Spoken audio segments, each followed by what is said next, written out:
I record this podcast on Gadigal country. I'd like to pay my respect to the traditional custodians. And I'm recording on Wurundjeri country, part of the Kulin Nation. Let's go. I know you're gonna dig this. It's like I've been given like an extra sprinkle of something. You got layers. Yeah, I got layers. I was just thinking, I'm like, we're just such beautiful storytellers. You're making a lot of sense today, girl. No, I'm done. Let's jump into it, honest to God. All right, we are so excited because we have Leah Purcell, who is an internationally acclaimed actor, director, producer and writer on stage and screen. Who's your mob and where you from? Yeah. My mob are Gawagungri and Waka Waka, so that's three clans from different parts of Australia due to stolen generations and being, my grandparents being tossed around. With your, experience now, there are so many opportunities flying at you. Like, how do you navigate that and choose what you do and what you don't do is probably what I'd love to know. I've been, 33, 34 years in the industry now, so you got to earn your stripes. There was times where you had to do things because you got to keep relevant, you got to keep your talent honed, your skills up. But it does get to a point that the roles become repetitive, you know what I mean? And it is about going, what do I want to do as a performer? Because I was sort of going to semi-retire from acting to focus on my direction and writing just before I got Wentworth. Like, can you believe it? Oh. And I made this big speech to Bain. I went, right, that's it. I'm going to just hang the acting hat up for a minute. And, Thank the ancestors for that. Yeah, that you got Wentworth and that changed. Oh, mate. And then that phone call. You made Wentworth, to be fair. Yes. Oh, bless you. Oh. And then to get that phone call, I went, you're kidding me. Yeah. And then Bain goes, what are you going to do? Did they write that for you? Yeah. Oh, they had me in mind. Yeah. Oh, of course. Yeah. I mean, it's perfect. Yeah. And I said, well, if I put my actor's hat back on, I said, mate, a television show that's already established, #1 drama around the world, a role where I collaborated on, and they, they had me in mind when they wrote it. I'd be stupid not to take it, wouldn't I? Yeah. And then away, that sort of thing. Of course, with Lost Flowers of Alice Hart, when the phone call come in, I went, who's in it? Big Sigourney Weaver. No, that was after I was big noting going. I was big going, who's in it? Who's the lead then if I've just got this little support role? And they went Sigourney Weaver. I went, yep. I'll be with her. I said I will carry oxygen for her. I will give her water. I'll just stand beside her. She can have all my lines if she wants. Yeah, so that sort of thing where I was wanting to be. But every role that I take, I want to be challenged. Yeah, and I think that's where I what I look at now in a role is one, the writing, of course. Is it something? Like, how much work will I have to do on the script for someone else? Yeah, no, totally. You know what I mean? Yep. So I do look at the writing and that collaboration if there's an urge to do it. But then someone of Sigourney Weaver's, legend Hollywood and her talent and I go, I want to be challenged. I want to be nervous again. It's nice to go in and be nervous, on your first day when Sigourney Weaver walks in, She was an inspiration for you growing up, Oh, right? mate, I was, in Mergen, like I think Alien first came out 79. So by the time it got to Mergen, it was 84. Yeah. I was 14, saw her and went and into my acting at this stage. And I went, oh my God, that's me. Yeah. Like I've got to meet her. I said, we got the same jaw, we got curly hair. And at that stage when I watched Alien, of course they had already started Alien 2, but I went, there's going to be a second, I know it. Yeah. And I said, and I'd walk around Mergen going, how do I get a letter to Hollywood? And they went, what do you want to get a letter to Hollywood for? I said, because I got to tell them that I should play her daughter because there's a daughter in that at the end of that thing, and I think it's got to be me. This is so freaky now all these years later. Yeah. What? Yeah, and then I said to her, when we met over Zoom, I was playing very cool as you got to do. Mm-hmm. And then I went, Sigourney, before we go, she goes, is there anything else, Leah? We talked about the script and all that.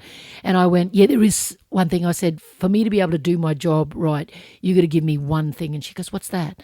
And I said, a fangirl moment. Yeah.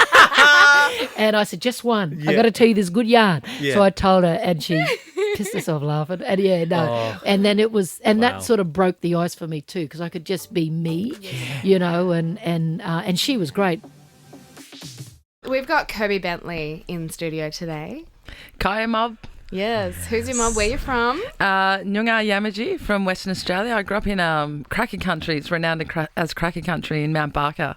So country girl. Let's go to Survivor. Talk about the game with us. So there's no producer saying to you, you should do this. No. Wow. No. Interesting. And I love that because it allows you to be creative, to know people and work people. And that's the whole reason why I sort of applied, because I was at a stage in my life where I'd gone through a breakup. I had fallen into a bit of depression. So it's not just from the breakup, but being over here, being by myself as well. Away from home, away from country. Yeah. And I just felt really alone, and I started to get out of that. And then once I applied, I've never watched it. I've only ever watched our season. Wow. See? Okay. So I have no idea what research. I've been watching every country Survivor. Same. How these motherfuckers get through this, I don't know. I wouldn't be good because I can't hold a lie in, Like, well, I didn't lie. You didn't lie? Okay. No, so the way that I did it was I would tell someone I was working with, say I was working with Brooke, for example, I'm like, oh, you tell Ferris or you tell Rachael that we're actually going to write this person's name down, but that's a lie. So then I would get Brooke's tell on how she would lie. So when she would lie to me, I would see what she's doing. Oh. So I would just avoid that. Okay. That's so good. So I want to know how Brooke lies, which is what I'm looking for. Yeah. There you go. How do I lie? I find like I can't really lie, but if I am lying to protect someone, I will. Yes. I can. It's very different, isn't it? It is very different. If it's to protect someone else and it's to take care of them because I care about them, I can do it. Yeah. But if it's to lie because I'm protecting myself, fuck, I'm done. Like, it's like, it's a bit uncomfortable, but I feel like it's such a survival thing too. Like, meaning, like, and not to use the pun, like, I feel like in my younger years in high school, sometimes I had to lie, I had to lie to the department to protect my mum. I had to lie to school teachers to protect my brothers, and that lying happens. To friends at school saying, they're like, what does your dad do? My dad didn't work, stick picker on a farm. And I was like, he's a detective. Oh my God, yeah. And you'd lie to... Big noter. They're like, really? I'm like, yeah. Yeah, we talked about this. And then he got caught. And then he came to school and they were like, your dad's really a detective? I was like, yes. Undercover. Yes. So good. And okay, so you've just gone to Worlds. So you've just come back. Yeah. How do you also, can I ask a dumb question? No question is a dumb question. What do you eat? Like, cause I've been asked to do Survivor, but I have also rejected it many a times because I just don't think that I could starve myself. Well, technically you don't starve yourself, and they'll never let that happen, right? Perfect. But they give you enough rations. They give you enough rations to feed your tribe. So there's 14 on a tribe. There's rice and there's beans. And if our first 3 days it rained, we had no shelter, which meant that we were wet. There was no wood to light fires, which means we didn't eat. So you can't cook food with wet wood, right? So it's on you, whether you cook it, whether you eat it, whether you don't. And there's coconuts, like you can eat. You're obviously really hungry and you smell so bad.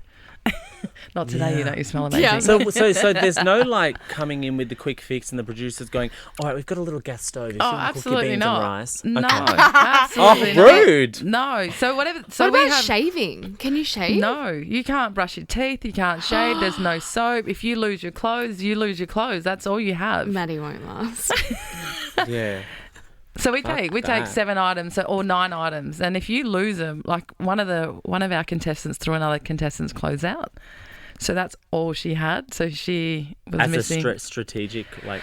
I don't know if they liked each other that much. Oh, so yeah, she ended up throwing it out, and this Kelly. You can drop names. We don't care. We'll beep it out if you need. She's like, Bub, I can't find my clothes anywhere, and I think someone's thrown them out. And I was like, I think someone's thrown them out as well. And we're freezing our ass off too. So she's standing in like her bather bottoms and Raymond's t-shirt. So that's all the clothes. So once they're gone, they don't get replaced. Nothing gets replaced. I burnt socks by accident. They didn't get replaced, and it gets cold. But I recommend playing it though. Yeah. So wait, You're a big lover of the game, even though you haven't watched it. Yeah. Yeah. In terms of the crew, so bird's eye view, there's a camp. And then is there like producers and TV directors and everyone around? Like a set. You know how like a set? There's a camera with a producer. Like obviously because that's how they catch us, catch the filming, and we're not allowed to talk without a camera. Otherwise, the game isn't played right. Because they don't get to pick up on any conversations that might have been had that results in somebody leaving, for example. Yeah. So no camera, no talking. As simple How as many that. cameras? 2? Oh, it could be up to like 6, 7. Oh, so quite a few. Yeah. Getting everyone's conversations. Yeah. And wow. in terms of the idols, are they like strategically placed and you can see them putting them there? Or like... No, absolutely not. Because I'm a tracker and I could not find one. Okay. I looked and I needed one. Yeah. I needed 5 of them. Yeah. But yeah, I couldn't find them anywhere to save myself. So wow. I was just relying on my gameplay and my manipulation. Yeah. And people lying for me. You went far. Like you went top 5. Yeah. Yeah. And then who got you out? I was very lucky. I managed to play big and be able to step back, and people wanted to, play their game as well. So I sort of moved in ebbs and flows with that. And then eventually I got to a tribal council. I don't know if you watched it, Maddie, but Alex started to just be like, Kirby's the biggest player, and I was like, shut your mouth, Alex. You need to keep your lips tight. Like, what are you doing? Yeah. Shut Joel. Shut Joel. And I was just looking around going, shut Joel. Shut your... I wish I could, but no, so he just threw me under the table completely, and then from then they just wanted me gone. So I was relying on winning necklaces and staying on top of things. But I ended up getting to the 5th last tribal council, and Ferris was going to play his idol for me up until he had said, I'm not scared of Kirby. Like, I wouldn't flinch. And then he looked at the jury villa, and they all looked at each other like, he's nuts. Like, absolutely, you should be flinching. And then I think he backtracked. So, so I he would message have every had now you and then. Yeah, wow. Okay, so worlds. Yeah, in terms of worlds. What can you tell us? Yeah, what can you tell us? Anything different about the game? I mean, it's Survivor, people from all over the world, right? Yeah, it is. It's World Survivor. 7 Australians, 7 world players, and it was fast play. It was filmed. The entire game was 16 days, and it was hectic. It was so much fun. 16 days? Yeah, it was 2 weeks just. That's amazing. So Queen Kirby and King George, how did they go? You have We're to on wait the and same see. tribe, Yeah. Because you guys were big rivals, weren't you? Yeah. No. Well, no. So King George actually helped Ferris, yes. sort of mentored him prior to going out there. And I didn't know anyone when I went. Yeah. My sole goal was not to get voted off first. That was it. Yeah. That's all. Because the blackfellas always do. Like, It's like the movies when blackfellas die first. If I ever go on a reality TV show, in my contract will be not the first step going home. You're gonna have to play. We'll have to go out there with Bloods v Water or something. Yeah. Oh my life. I would love to, but I would also just be hilarious. Wow. Like, I feel like when I mean hilarious, like they'd be like, "Oh, this blackfella should know how to survive," and I'd be like, "Can I get a towel? Yeah. Can I get a blanket?" You're gonna have to air dry. That's crazy. I mean, I really want to do it. I feel like I will like take a bit of Kirby mentality into that game. I'll be like, okay, I'm here surviving. Literally, I've been surviving for 60,000 plus years. The big spill at the end. I've been here for 60,000 plus years. They'll be like, "Oh, we heard this before." Runs through my veins. Run through my veins. My name is Lele. I am a very proud West Papuan woman. My dad comes from Biak Island in West Papua, and my mother is from the Wandama tribe in West Papua as well. Oh, beautiful. Yama Yama. I'm Mitch Tambo, proud Gomeroi man. And it's an honour to be here today to share and yarn with you two, Deadly Mob. Back in 2019, obviously, the Australia's Got Talent. Yes. Tell me about that experience. Yeah, look, I got asked to appear on the show after maybe doing like 3 of my very first live shows as a so-called singer-songwriter. They reached out and said, let's do it, Let's see what happens, see if we can survive it. And little did I know some gold confetti was going to rain down upon me, and we go to the next round and end up taking on You're the Voice, which was a crazy journey. Obviously, Lela's my wife; she was with me throughout this big journey, and I remember sort of taking it on, just going, man, this is kind of like, the unsung anthem of every B&S ball out in the bush. I don't know how this is going to go for me right now, anthem. but let's do it. It's like the most karaoke song you'll ever come across. Yeah. And we went for it, and it's just it's been an incredible journey. But you translated it, didn't you? Is that from my memory? Yes, Yeah, So you fully got the changed. song. I was put on the table, should we do this? I said, yeah, let's do it. So we translated. I got with Arnie Bernadette Duncan out there in Bogabilla. Shout out to Arn, and translated and put it out there, and the rest is kind of history. That's crazy. Were you really proud? Were you So just proud. like, where were you sitting? Like in it, were you behind or were you? So I wasn't there at the first audition. No, you left me to go do a gig at didn't. another stadium. How dare you go Work got to come first. Someone got to pay the bills. Well, there's that Rod Laver Arena and singing, and I'm just there alone in some bathroom trying to just remember these come lyrics. on. No, but I'm very proud, and I wasn't able to be there for a few of the big performances, but I was definitely there in spirit, and I was always on the phone. But yeah, I think it was the final. The final, I was there in the crowd, in the crowd, and I thought you got robbed. But Whoa! yeah. What was But, your placement in the end? Like, I guess not great. I think I made the finals, and they gave me the boot. who was judging? Can it's I cool. ask? Nicole from Pussycat Dolls. Yeah. Oh, Nicole. She was like my biggest Yeah. supporter on Oh the my show. God. Yeah. Nicole There was Scherzinger, yeah. Shane. What's it, Shane? I'm From gonna the say toilet? Howard. Is it Shane Howard from the No. toilet? Yeah, from the Yes. toilet. Yeah, what's What the do you toilet mean one? from the toilet? The Yes. toilet Yes. Kenny. Kenny? Yeah. Yes, Yeah. that's him. Yeah, the toilet fella. Yeah. Yeah. Does he do music? Sorry, I'm terrible with surnames. I'm like Shane Jacobs. That's it. I'm saying Shane Howard. I just make up I'm sure names. there are Jacobs. people listening Yes. being like, I don't know. Sorry, who. Shane. I saw you the other weekend with Sundays. I'm letting you down right now. And who else? Manu. Yep. And I'm so bad with names. There was I'm going to say sister. I shouldn't say sister, but the blonde, She's- Lucy. Oh yeah, Dre- Lucy from I don't know. Wicked.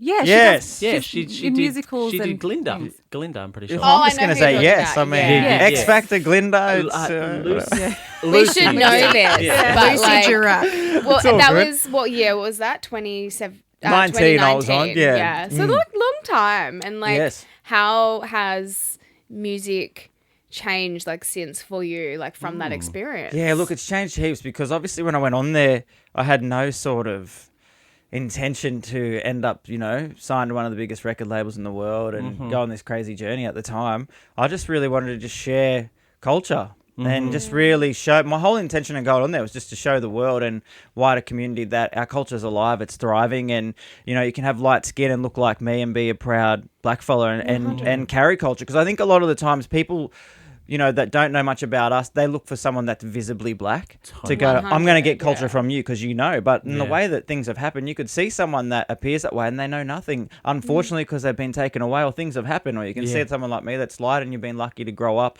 in community and have a great immersion, and understanding. Yeah. So I just really wanted to get out there and just represent and be true to me and be all of who I am. And I had no idea How of it what was was gonna around go. the corner and what was about to happen. Yeah. Well, the nation Yeah. really connected with that performance. You're the voice. You obviously then went on to perform it around the country, at big events like Yes. the NRL and stuff. So has that moment, would you say that was the moment that sort of was the springboard into music for you? Because before you're talking about, culture music is our culture, but Yes. were you always wanting to be a musician, or did you realize something in that moment? Yeah, look, it's not to sound arrogant, but I've never once said in my life, hey, I want to be a singer. Yeah. I want to be a songwriter.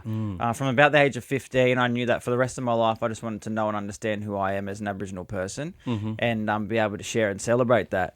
So when this happened, my first time, actually singing was You're the Voice in our language, and I'm doing it in front of the whole nation / world. That was my first time. And like, I know it sounds cliche and you see movies and stuff, but I was like 5 minutes from going out, looking in the mirror, just going, come on, man, you have to remember these lyrics. You have to remember it. Yeah. And I got to a point where I was like, well, I'm done now. I've got to go. I can't remember a thing. Yeah. And all of a sudden Just it just came come to to me you. on the stage, and I Wow. did it, you know, because I'd never actually. That makes my tummy like really feel like. I mean, I mean, my team were like, you know what? Because I do sing like 1% of it in English. And that 1%, they were like, you know what, let's not worry about it. Don't worry about it. It's too much pressure. Because obviously I'm a fluent English speaker. I don't speak Gomeroi. But I only ever really grew up singing in Gomeroi. I never grew up like wanting to be a singer. So the idea of singing in English was really exposing and just like so much anxiety around that. Yeah. Where singing in language just feels like I'm just being me, just telling story. Yeah. So the last minute, they're like, just don't worry about it. Just dance. I was like, Just feels come too easier. far now. I've got to do it. And so my first time like singing in English on a stage was on the show and just doing it. Wow. Yeah. And then obviously from that moment, you've worked very closely together. Yes. You know? Yeah. You've traveled a lot, you've toured, you've released music. You have a way of releasing iconic covers. Yes. You know, so what is it about taking a song that is so iconic that everyone knows and then putting like a First Nation spin on it Yes. that is important to you, Mob? Yeah, look, I think at the time it was like, you know, why do I want to do this? Like I said to you before, it's like the biggest unsung anthem of the country, but it's also like everyone, like karaoke, this song's just getting absolutely annihilated and people just get pulled apart for doing it. Yeah. So when it came on the table, I was like, well, what's it really about? And the story that was given to me was about being a voice against domestic violence and stepping out. And I could relate to that. And, but I was like, you know what? There's so many of our mob, you know, struggling. We're so overrepresented in all these harsh statistics. I just want to be a voice that the sooner we can just come together and love one another, regardless of race, religion, gender, sexuality, and class, like the sooner we can just create a beautiful platform for the kids of our community and let that flow out to all kids, that they can just be all of who they are. You know, you don't have to be that kid that's, you know, hiding in the closet and doesn't want to come out and you know, identify as gay or whatever it is. And all of a sudden, you know, they take their life. If we could just create something that was built on that love and acceptance, like we'd just be keeping kids and kids could celebrate all of who they are. And, you know, it would flow out that, you know, there could be a young Muslim sister in a hijab that wants to rap in her lingo and she can step out, you know, just be who you are. And it was crazy. Like after it, the love that flooded in initially was out of this world because I thought, man, I'm just going to get hammered. And there was this one night, wasn't there, Lele, where I got this like voice message on Facebook. Yeah. And this sounds like I'm stereotyping, but it sounded like some old farmer dude out in the middle of nowhere that rang me late at night, this old ringer, you know, But that's the maybe Caucasian demographic, background. maybe like that would typically love that song. Yeah, right? Exactly. and be very attached to it. Exactly. And he rang me. Yeah. He goes, Mitch, mate. Exactly. That's what he did. He goes, can I do the accent or can't? No, I'll get cancelled or something crazy. It's safe space. He was like, Mitch, mate, I'm just calling you, mate. Stand in my thongs. You're the voice, mate. Oh, mate, mate. I love it. I just want to say thank you so much, mate. And then he just goes, anyway, mate, love you. Good night. Oh, bless. Sounds And I like was like, he was wow. inspired. Yeah. Like, And I had other Midnight. It's crazy, wasn't it, Lily? I'm like running out to Lily going, listen to this. probably you had know, a few tinnies. Yeah, probably had a couple of tinnies, you know, the vibes out in the middle of somewhere. And I had another fella reach out. I thought initially it was going to be that style. And he actually goes, you know, I've been a ringer my whole life, mustering cattle with lots of black fellas. Yeah. I've always felt this really weird connection to the land. I saw you get up, you know, with fair skin and so proud of who you are. And I got my kids to go on an ancestry search. Found out, like, you know, one of our grandfathers or whatever was Aboriginal. And now I understand why I've had this connection to you, your people and culture. And just thanks for stepping out and doing your thing. Just so it's through been a mixed music bag.